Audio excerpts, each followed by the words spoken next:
Votre invité à présent dans la grande interview en direct sur Boursorama, c'est Pierre Moscovici, le président de la Cour des comptes. Bonjour. Bonjour. Merci d'être avec nous sur Boursorama. Bon, le panorama n'est pas très joyeux en matière d'économie pour la France. Destruction d'emplois, on a eu les chiffres. 28 000 ou 25 000, je ne sais plus, destructions au troisième trimestre, qui suivent des destructions d'emplois aussi au deuxième trimestre, revues à la baisse. Multiplication donc des plans sociaux, ralentissement de l'investissement, attractivité qui se dégrade, selon le dernier baromètre EY publié cette semaine. Depuis la rentrée, force est de constater, de reconnaître que l'économie française connaît un net retournement conjoncturel et ça n'arrange pas nos affaires. Tout ça est incontestable. Et notamment, moi, ce qui me préoccupe au premier chef, c'est en effet les destructions d'emplois, principalement dans l'industrie. J'observe aussi des plans sociaux, y compris dans des grandes entreprises, une forme d'incertitude, un attentisme, tout ça est vrai. Je ne suis pas certain que tout soit encore dans une crise. Je pense même que nous pouvons l'éviter. La croissance française reste convenable, même si elle peut être impactée aussi par les décisions budgétaires à prendre. Le pays reste attractif, même si c'est vrai, il y a des signaux. Donc tout ça s'inscrit dans un contexte qui est un peu morose en général, mais ça ne conduit pas à désespérer de la France. Ça conduit en revanche à être extrêmement mobilisé, à réussir sur le front des finances publiques, mobilisé sur le plan économique et sur le plan social. Après, il y a ces incertitudes fiscales qui sont toujours présentes et on comprend que les ménages ont envie d'épargner ou que les entreprises ou les chefs d'entreprise prennent un peu sur l'investissement parce que voilà, c'est humain, je veux dire. Vous me permettrez de dire que moi, ce que j'aimerais bien, c'est que les ménages commencent à consommer un peu. Parce que la vérité, vous savez, l'an dernier, on a assisté à un tarissement ou en tout cas un ralentissement extrêmement fort des recettes. Un peu inexpliqué. Tout de même, 20 milliards sur 2023, 20 plus 20, 40 milliards sur 2024, c'est considérable et c'est ce qui explique en grande partie, le creusement du déficit. Mais une des causes, c'est que les moteurs de notre croissance ont changé. J'allais dire heureusement, parce qu'on l'attendait depuis longtemps, la France exporte un peu plus que c'était le cas il y a quelque temps. On a toujours un déficit commercial, mais il s'est réduit et notre capacité d'exportation a cru au fur et à mesure que d'autres économies croissaient davantage que la nôtre. Mais ce qui explique le ralentissement, par exemple, c'est que la TVA est moins rentrée, parce que la consommation fabrique de la TVA, l'exportation ne fabrique pas de TVA.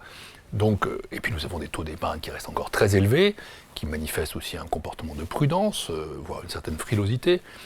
Et à un moment donné, il serait bon que cette surépargne, qui n'est pas française d'ailleurs, qui est européenne, reparte vers la consommation et vers l'investissement. Ouais, sauf qu'on n'en est pas là et qu'il y a ce retournement conjoncturel. Et puis il y a cette compétition, Pierre Moscovici, cette compétition mondiale qui s'intensifie. On a bien compris que l'élection de Trump allait charrier son lot de tarifs douaniers, en tout cas menaces, peut-être mise à exécution. On a une Chine qui cherche à relancer son économie grâce aux exportations, qui donc devient de plus en plus agressive d'un point de vue commercial. Et on peut redouter que l'Europe et la France soient victimes de cette compétition. Alors, ça pose des problèmes qui sont avant tout des problèmes géopolitiques. Vous savez, en 89, le mur de Berlin est tombé. Après, nous avons tous espéré l'avènement d'un monde pur et parfait, avec la démocratie partout, la liberté, l'économie de marché qui se répandait, et une forme de prospérité générale. Ça a duré un certain temps, même si le siècle que nous vivons est comme le siècle des crises, entre la crise financière, la crise grecque, la crise Covid, la crise énergétique, la guerre en Ukraine. Cette parenthèse, elle est refermée. Nous voyons aujourd'hui que le monde dans lequel nous vivons est un monde de puissance, est un monde dangereux. La Chine, vous l'avez dit, a une volonté hégémonique. Elle veut devenir la première puissance du monde d'ici à 2050. Elle n'est pas loin de l'être.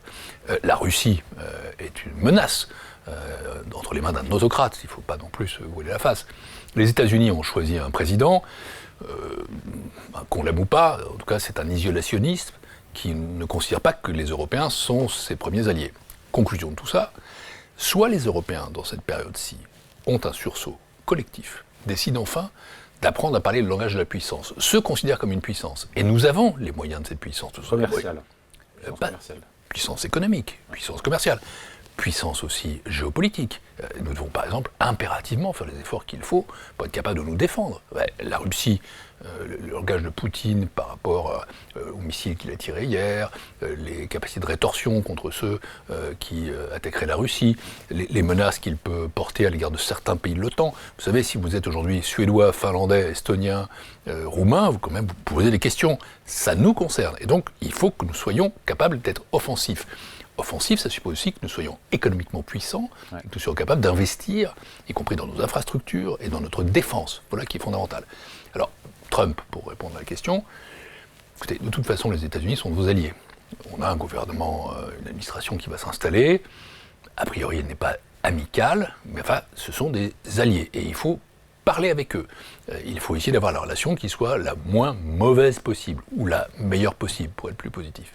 En même temps, quand je regarde dossier par dossier, vous évoquiez tout à l'heure le fait que les menaces protectionnistes pourraient être moins inflationnistes qu'attendu. En attendant, quand même, s'ils mettent en place des tarifs très importants, les Européens ne pourront pas rester les bras ballants. Sur le plan environnemental, on a quand même affaire à un climato-sceptique notoire. On ne peut pas attendre, par exemple, que l'IRA, il a dit qu'il allait le défaire. Alors c'est peut-être une bonne nouvelle à certains égards pour les entreprises qui pensent que c'est protectionniste, mais pour l'environnement, ce n'est pas une bonne nouvelle. Comment gardons-nous notre leadership en la matière? Et puis troisièmement, il y a ce que j'évoquais sur la géopolitique.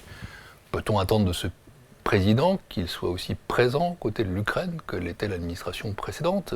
Il veut tenter d'imposer la paix, mais à quelles conditions? Tout ça, ce sont des interrogations devant nous. Et en effet, pardon de le dire, ça ajoute peut-être à l'incertitude. Mais ça implique surtout que nous soyons capables d'aller de l'avant. Alors, à côté de ça, c'est vrai que la situation politique française, la situation politique allemande ne sont pas forcément les plus propices, mais c'est le moment de réfléchir et d'avancer. En attendant, le gouvernement a lâché du lest, on l'a bien vu ces derniers temps, sur les pensions de retraite, sur les allègements de charges. Depuis 2 mois maintenant, le gouvernement multiplie les concessions, assez coûteuses pour maintenir déjà la stabilité de sa coalition. Le Parisien les a chiffrés à plus de 7 milliards d'euros. C'est pas le chiffre que donne le gouvernement, il dit 5 milliards. Ouais. Est-ce que ces reculs à plusieurs milliards, ça vous inquiète, mais ça vous interpelle? Écoutez, moi, dans la place qui est la mienne, c'est le président de la Cour des comptes et le président du Haut Conseil des finances publiques. Je vois une chose très claire, c'est que nous sortons d'années sombres pour nos finances publiques et que 2024 est une année noire. On a eu un budget voté il y a 1 an à 4,4% de déficit, il est exécuté à 6,1%. Pour donner des chiffres plus concrets, ça veut dire 128 milliards votés, 180 milliards exécutés, 50 milliards de dérives. C'est du jamais vu, je dis bien jamais, hors période de crise, parce que nous ne sommes pas en crise. Et en plus, ça nous écarte de la tendance des autres pays de la zone euro qui, eux, ont plutôt tendance à réduire leur déficit et leur dette. Nous ne pouvons pas rester sur cette pente-là. Il est fondamental qu'après des années d'expansion budgétaire, nous entamions maintenant un cycle nouveau qui n'est pas un cycle d'austérité, mais qu'un cycle d'effort. Ce sera un effort massif en 2025. Il faut faire cette marche qui nous amène vers 5%. Parce que sinon, nous perdons... 5%, c'est l'objectif de déficit public du gouvernement pour 2025. Moi, je n'ai pas... Il apparaît fragile ou pas, cet objectif? Alors, je n'ai pas à dire comment il faut y parvenir. En revanche, il faut y parvenir. C'est une question de crédit et de crédibilité. Nous devons donner ce signal à la Commission européenne, à nos partenaires, au monde entier, au marché. Ce n'est pas un grand robot. Nous empruntons, nous sommes les plus gros émetteurs de la zone milliards d'euros. Et ce sera probablement un peu plus. Donc il faut que ceux qui nous prêtent, ceux qui sont nos créanciers, aient confiance. Ils ont confiance. Et aujourd'hui, ils ont confiance. Ça va. So far so good, comme on dit. Enfin, ça dépend à quel étage on est de la tour, si vous voulez, quand on a sauté. Non, je plaisante. Donc il faut vraiment donner ce signal-là pour éviter justement que l'argent devienne plus cher, que la confiance se détourne de nous. Et ces 5%, je pense, c'est pas un totem, mais c'est un objectif qui doit être mobilisateur. Il vous semble fragile ou pas aujourd'hui, au vu de tout ce qu'on voit, de toutes ces concessions budgétaires? David Jacot, j'en sais rien, parce que la situation, nous sommes en train de vivre quelque chose qui est la traîne, la conséquence de la dissolution. C'est politique, pardon de le dire. C'est peut-être loin de ma partie. Enfin, j'en ai fait un peu de politique dans ma vie. J'arrive quand même à comprendre ce qui se passe. Il n'y a pas de majorité. Il y a un socle commun qui n'est pas tous les jours très commun. Il y a des oppositions qui sont en attente et qui ont manifestement pas tout envie d'être complètement constructives. Il y a besoin d'avoir un dialogue, de co-construire un budget. Et donc, je ne peux pas vous dire où on atterrit. La seule chose que je peux vous dire, de mon point de vue, de président de la Cour des comptes et de président du HCFP, c'est qu'on doit aller vers ces 5%. Alors, c'est vrai qu'il y a un certain nombre d'incertitudes. D'abord, la prévision de croissance, là je parle du Haut Conseil des finances publiques, nous paraît un chouïa optimiste. Il y a les incertitudes que vous évoquez. Il y a aussi l'effet récessif que peuvent avoir les mesures d'effort qui sont prises. Mais enfin, elle n'est pas inatteignable non plus. Il faut que les dépenses, les économies en dépenses soient confortées. Alors, et il faut que les prélèvements soient assurés. Et c'est vrai que quand on regarde le débat tel qu'il se déroule, on ne sait plus trop où on est, parce qu'on ne sait pas... Mais c'est clair, il y a un brouillard total. Déjà, rien que... Non, c'est pas un brouillard. C'est assez facile à comprendre. Comme il n'y a pas de majorité, on vote des textes. Par exemple, l'Assemblée l'a fait. Ouais. Ensuite, au moment où on arrive au vote final, on dit non. Donc on transfère au Sénat. Oui. Après le Sénat, il faudra faire ce qu'on appelle une CMP, une commission mixte paritaire. Sera-t-elle conclusive ou pas ? Et ensuite, quel texte revient devant l'Assemblée ? Et le 49.3, qu'est-ce qui se passe ? Voilà, je ne veux pas faire ce pitch, si vous voulez, vous le connaissez. Tout ça, c'est pour... Non, mais sur quel texte le 49.3 potentiellement peut se prononcer ? Eh bien, c'est pour ça que la CMP, c'est pour ça que le texte initial amendé du gouvernement amendé ou un autre, c'est amendé comme vous dites, mais jusqu'où ? C'est pour ça que les chiffres en question, ceux que donne le Parisien ou d'autres, on ne sait pas ce que sera le budget final.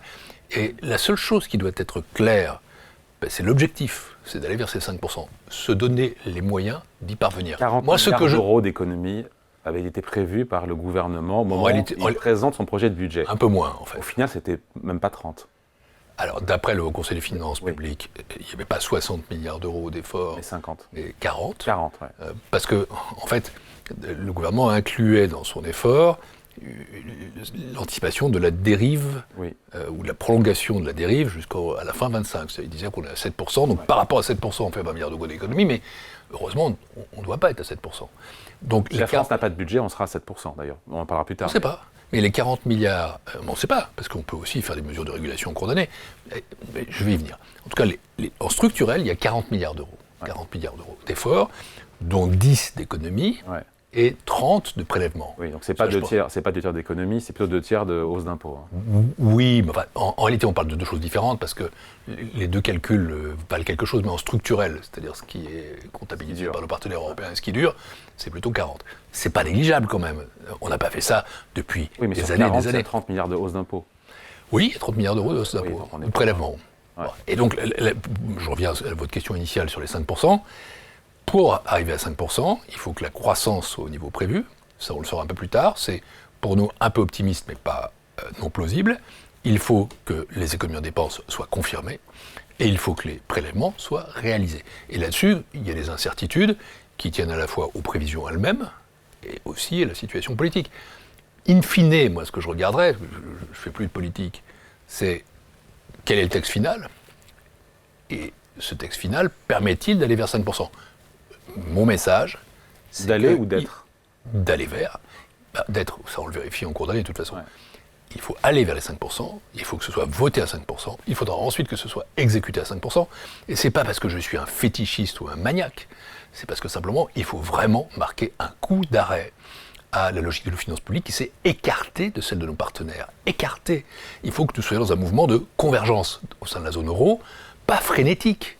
Et je vais ajouter une chose, pardon, je vais apparaître comme le porteur de mauvaise nouvelle, non seulement il faudra faire 5% en 2025, mais que personne ne s'illusionne. Ce sont des années d'efforts devant nous, à peu près 20 milliards d'euros d'économies par an. Et j'ajoute qu'autant, je comprends pourquoi le gouvernement a fait autant de prélèvements, je le comprends. Je ne me prononce pas sur le bien fondé, mais il est arrivé tard, dans des conditions compliquées. Et c'était ce qui est le plus disponible pour lui. Puis par ailleurs, il y avait quand même un effort de justice fiscale à faire qui était demandé. Il avait promis le gouvernement. Mais ensuite, attention, une fois ça va, deux fois bonjour les dégâts. J'avais parlé il y a longtemps de ras-le-bol fiscal, parce que après un premier choc fiscal, certains voulaient en faire un second. C'est pas possible. Donc ensuite, il faudra basculer clairement sur le mode économie intelligente. Et pour ça, il faut réfléchir à la structure de la dépense publique, il faut réfléchir à nos politiques publiques, il faudra faire des réformes. Question, est-ce que la situation politique actuelle permet de le faire ? La réponse est non. Je n'ai pas la réponse, mais c'est compliqué, comme on dit. Oui, le gouvernement Pierre Moscovici avait promis que les hausses d'impôts seraient ciblées et temporaires sur les plus aisés, les grandes entreprises. Est-ce qu'on peut dire que c'est le cas, ou en définitive, quand on voit... Mais vous m'interrogez, on fait comme si on était sur un terrain solide. On est sur un terrain mouvant. Je dirais autre chose. Je dirais qu'il est important qu'elle le soit, temporaire. Si vous votez quelque chose de temporaire, il faut l'exécuter de manière temporaire. Parce que c'est aussi ça qui crée les conditions de la confiance. Il est logique que les grandes entreprises fassent un effort maintenant. Je crois qu'elles ne le contestent pas, même si elles ne l'apprécient pas toutes. Il faut que cet effort soit proportionné, intelligent, qu'il ne pénalise pas leur activité. Et ça ne peut pas être la réintroduction subreptice. On peut avoir envie de faire un impôt sur la fortune en France. On peut avoir envie de changer la structure de notre fiscalité. Mais ça, il faut que ce soit un débat politique assumé devant les Français, avec les conséquences économiques. Ouais. Là, à l'occasion d'un budget, si vous voulez, on peut faire ces prélèvements. Ils sont annoncés comme temporaires. Tant qu'ils sont annoncés comme temporaires, pardonnez la palissade, ils doivent être temporaires. Après, les entreprises ne doivent pas être une variable d'ajustement, c'est ce qu'a dit le ministre de l'économie, Antoine Armand. Il met en garde le Premier ministre, contre un matraquage fiscal des entreprises. Il a raison aussi de se dire qu'il faut, contribuer sans matraquer. Alors, j'ai moi-même jadis plaidé pour le ras-le-bol fiscal. D'ailleurs, je vois plusieurs de vos confrères qui écrivent que c'est le retour du ras-le-bol fiscal, rappelant ce que j'avais dit à l'époque, pas dans un contexte exactement identique.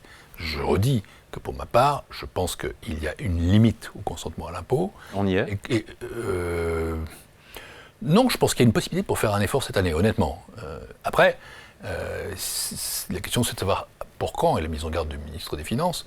Par ailleurs, il y a un petit paradoxe, c'est comme lui qui a présenté le budget, donc ça, je ne me regarde pas. Hein. Sur la question des hausses de taxes sur l'électricité, on sait que le gouvernement a prévu peut-être de les relever au-delà du niveau d'avant-crise pour dégager 6 milliards d'euros de recettes. C'est une piste qui fait l'unanimité contre elle, à tort ou à raison?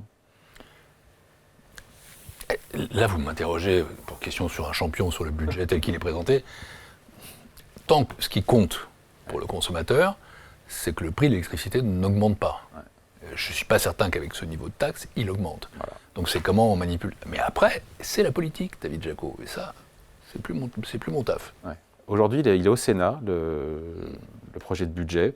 Qu'est-ce que ça peut changer la donne, encore une fois, et on se remet dans la discussion que voilà, il y aura ce qui sortira du Sénat, il y aura cette commission mixte paritaire, cette CMP, qui sera examinée ou pas à l'Assemblée nationale. Voilà, enfin, le process, il est encore long. Ça que je veux dire, c'est qu'on va arriver à Noël, juste avant Noël, certains disent on n'aura pas de budget. La France n'aura pas de budget. Le Sénat est une assemblée différente de l'autre. Où la droite et le centre dominent. La droite et le centre dominent, où il y a sans doute un peu plus de facilité à créer du consensus ou à s'en approcher. Et il y aura sans doute un consensus sur un point, qui est de ne pas fragiliser les collectivités locales. Et là, vous me posez la question, vous ne me la posez pas sur l'électricité. Je vous ai rendu une réponse de Normand sur les collectivités locales. Je pense tout de même qu'il était erroné de les charger, que le collectivité bashing était une erreur, que les collectivités ne votent pas leur budget en déficit et qu'elles n'empruntent que pour investir.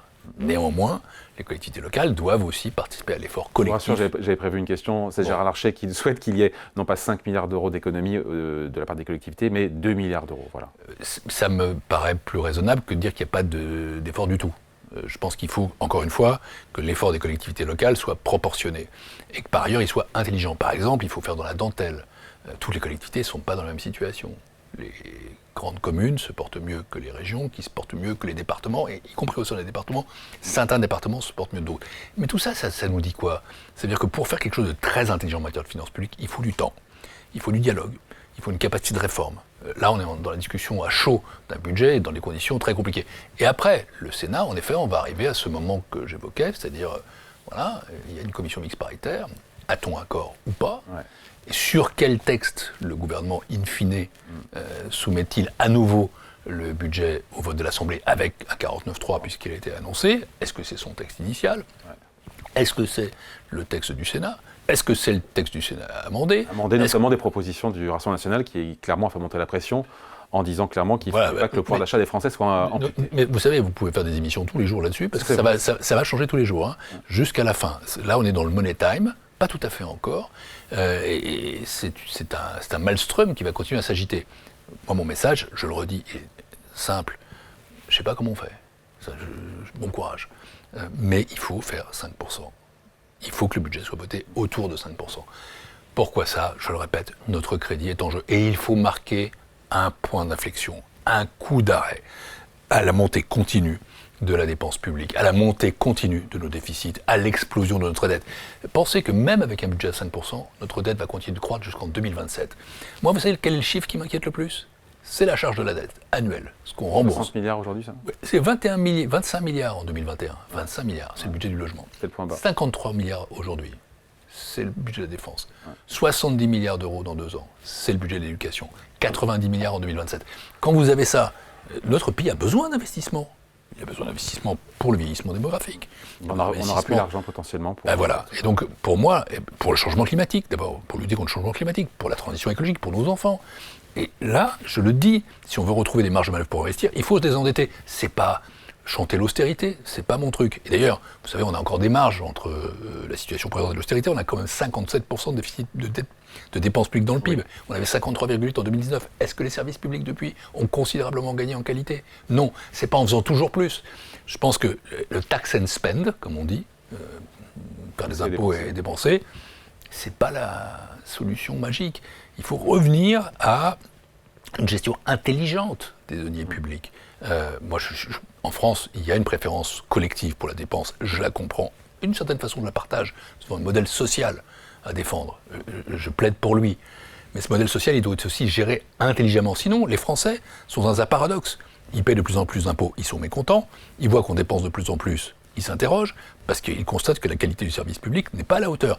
Il faut tout faire pour améliorer la qualité de notre dépense publique. Ça, c'est pas... Et c'est pas les rapports qui manquent en plus. Hein. D'ailleurs, on va en sortir encore. Oui. Voilà. Bon, mais c'est pas qu'une question de rapport. Il faut là des moyens et de l'action. Alors après, vous m'interrogez sur ce qui se passe à la fin. À la fin, il y a une réunion la semaine prochaine entre Marine Le Pen qui sera reçue par Michel Barnier. On a compris que le gouvernement était notamment dans les mains du RN. Qu'est-ce qui se passe si, encore une fois, c'est de la fiction, mais c'est un scénario qui est plausible, si la France n'a pas de budget parce que le gouvernement est renversé à Noël, et si la motion de censure est votée? Est-ce qu'une France sans budget à Noël, c'est catastrophique ou pas? Alors, 2 choses là-dessus. Je suis jamais le what if guy. J'essaye de ne pas faire des scénarios catastrophes. Mais dans un mois, hein. Un peu moins même. Ouais. Alors, je pense franchement que la France, dans la situation qu'est la sienne, il y a ce ralentissement économique que vous évoquiez. Il y a, au-delà du ralentissement économique qui n'est pas encore très prononcé, l'incertitude, l'inquiétude. Ce climat-là, il est là. Et l'attentisme. Il y a une crise politique, avec une absence de majorité, un socle commun fragile. Il y a là dans le monde, il y a Donald Trump qui prend ses fonctions début janvier.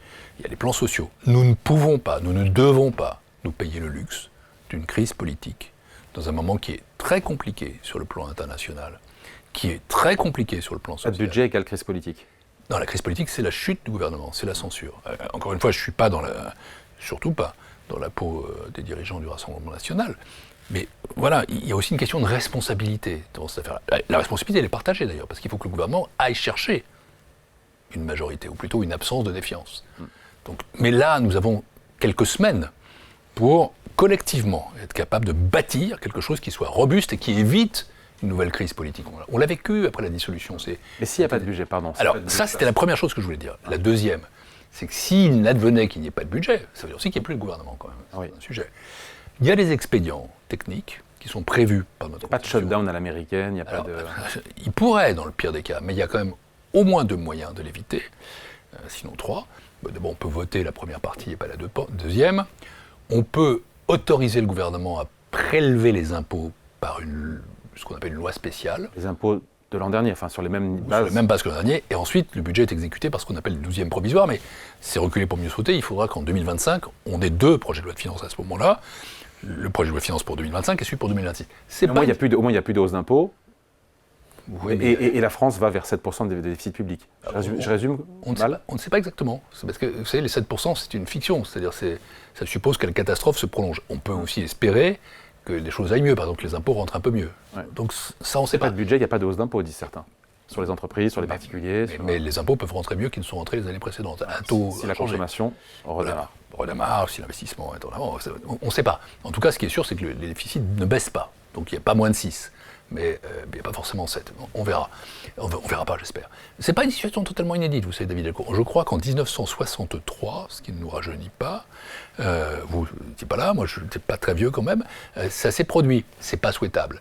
Donc ça renvoie, si vous voulez, mes deux réponses s'emboîtent. La première, il faut quand même éviter d'avoir une crise. Mais ça ne serait pas une catastrophe.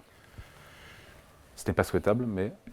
Une crise politique, c'est pas bon. Je pense que dans le moment, j'entendais l'ancien Premier ministre Édouard Philippe dire que ça provoquerait une crise financière. Je ne crois pas, mais je pense qu'en tout cas, ça va frémir, si vous voulez. On regarde la France. C'est pas de nature à créer une crise financière sur la dette française? C'est de nature à créer de l'inquiétude. C'est de nature à créer de l'incertitude. Et l'incertitude, vous travaillez quotidiennement sur les marchés ici.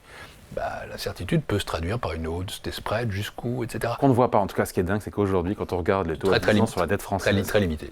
On est à 3%. C'est comme s'il ne se passait rien. Mais c'est quand même curieux, quand même. Non, c'est la conséquence d'une chose, c'est que les taux d'intérêt européens baissent. Donc nous en voyons forcément la trace. Ouais. Donc le spread s'accroît légèrement, mais comme le niveau des taux baisse, le coût de l'argent n'est pas plus élevé. C'est pas tellement le coût de l'argent, c'est encore une fois l'écart par rapport aux autres. Aujourd'hui, notre spread s'est quand même accru avec l'Allemagne, qui elle-même a sa crise, et nous payons plus que le Portugal à certaines échéances. Et l'Espagne aussi. Et l'Espagne aussi, autant que la Grèce. En tout cas, l'État français s'endette toujours à des niveaux très corrects, sans aucun problème. Nous avons une dette très bien gérée. Oui. Et le pays... Donc il n'y a pas de stress, en tout cas, de ce point de vue-là, aujourd'hui.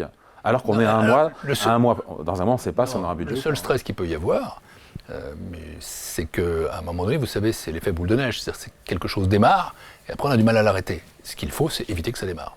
Bon, le mot de la fin, on dit quoi? La synthèse de tout ce qu'on a pu se dire et échanger là? On va s'en sortir. C'est vrai? Vous savez, il faut le souhaiter, bien sûr. J'ai fait un certain nombre de trucs dans ma vie. On prend pas le chemin. La négociation sur la Grèce. Ouais. J'avais toujours le calme des vieilles troupes, même si j'étais plus jeune qu'aujourd'hui. Ça va encore d'ailleurs. Et je me disais, bon, je ne sais pas comment on va y arriver. On va y arriver. Parce que, si vous voulez... Là, on est entre les mains, le gouvernement est entre les mains du RN. Il faut toujours comparer le coût de la crise avec la non-crise. Et je continue de penser que le coût de la crise est trop élevé pour tout le monde. Je dis bien pour tout le monde. Et que personne, en réalité, n'y a intérêt. Même si il faudrait faire un peu mieux que ça et essayer de trouver des solutions plus viables pour la France. Allez, merci pour cet entretien avec vous, Pierre Moscovici, le président de la Cour des comptes, invité de la grande interview en direct sur Boursorama. Retrouvé en replay tout à l'heure à 14h. Merci. Merci.